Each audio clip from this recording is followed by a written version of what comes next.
All right, guys, welcome to the show. It's JoJo Baggins here. This is my sister, Alex. Or Ace. Call me Ace. No one calls her Ace. Don't listen to that. We're here to talk about... What are we here to talk about today? King of the Hill.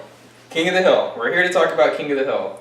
And I don't know if it's a funny story, but it came about recently. I was at work, and I made a King of the Hill impression, and... I did the I'll tell you what voice, and people thought it was funny, and it made me remember how much I liked the show when it was coming on. And I've never watched an episode. And she's never seen it. I've seen like little bits and pieces, but never. Never. I don't know what what it's about. I just know they're drinking beer. They stand on someone's lawn in the backyard. Right. There's a wife and like a bratty older daughter, and then like a shy, chubby, is it Bobby? Bobby Hill. And then there's like this weird, skinny looking dude that's always wearing glasses and a hat. And smokes. Smokes, yes. Speaking of beer, they drink Alamo in the show. We got Alamo beer today. Cheers. Cheers. One thing I did notice about rewatching the episodes lately... That's not bad. Yeah, it's actually good. Not bad. One thing I did notice about the show is I did like it growing up. There was some stuff that I sort of picked up as a kid, but definitely as an adult, it has gotten so much funnier, and I get a lot of the jokes. Some of the stuff that's in there is so clever, and you don't even notice it as a kid. It's a little slow moving, like most shows. Right. You know? Yeah. Exactly. You see it differently once you're older. And I noticed that it was on Adult Swim, and Adult Swim it's a Cartoon Network thing where they play cartoons, and then at night it's like Adult Swim where they kick the kids out of the pool, and then this is the time just for the adults to hang out so they're not getting splashed on and stuff. Is that why it's That's called why that? It's called Adult Swim. Oh, I never knew. So it's the kids went to bed. Now you can watch the cartoons for adults. So they play like animes and stuff like that. So was it bad? King of the Hill was on there, but it's definitely more for an adult audience. So because I've never heard. I don't remember any swearing. There isn't.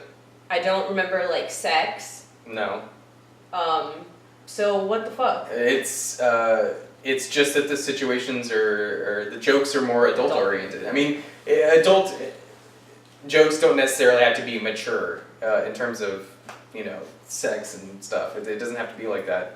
They can just be situations that are funny. Like for instance, I don't really want to ruin it. We should talk about it after you actually watch a few episodes of it. But on another note, what do you know about Mike Judge? Beavis and Butthead. Yes. My boys. Yes. Is it anything like that? Aside from like the. Yeah. Is it? It is, because I see a lot of, if anybody remembers the Beavis and Butthead show, there was a character on there, like Anderson or something. He was an older guy that wore like a fisherman's hat, and he would give the kids a lot of crap. Yeah, it's very much a Hank Hill type character. Imagine that character just younger. Like him. Imagine that it's got the same voice too. Yeah. It's like that, and Mike Judge I think is not. People don't really talk about him when they talk about TV funny people. Well, we were just talking about that. He did Office Space too. He did Office Space, which I think is hilarious. It's dry. It's so dry. It's really funny, and Beavis and Butthead had certain elements. There were reasons why it was funny that Beavis and Butthead got away with stuff. They made situations worse for other people.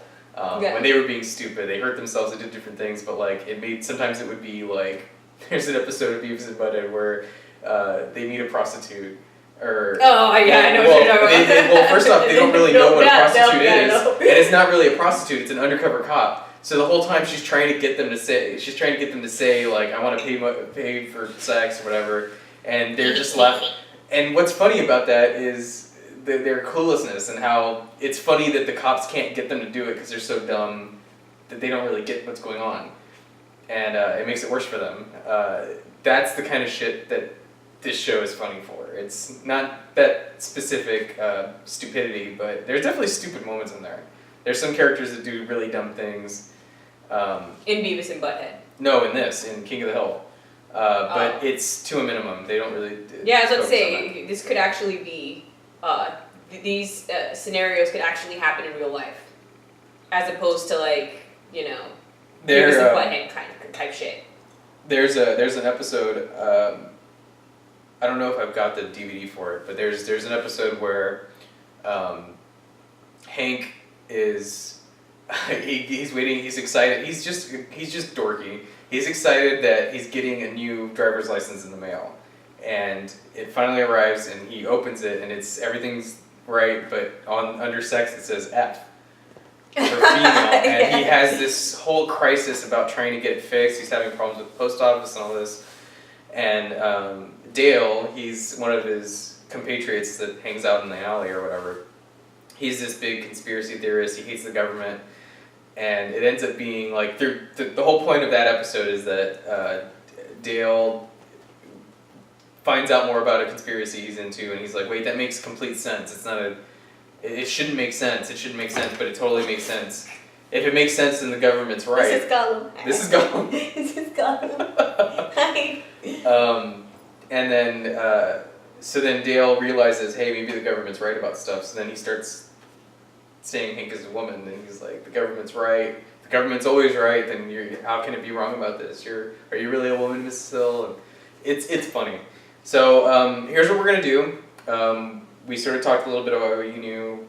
Yeah. And nothing. it's basically nothing except that the guys hang around, drink beers and stuff.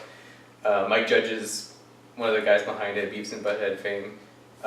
So what we're gonna do is we're gonna cut the tape off right here. We're going to watch a few episodes. I'm going to jump around. I only have seasons 1 through 3 right now.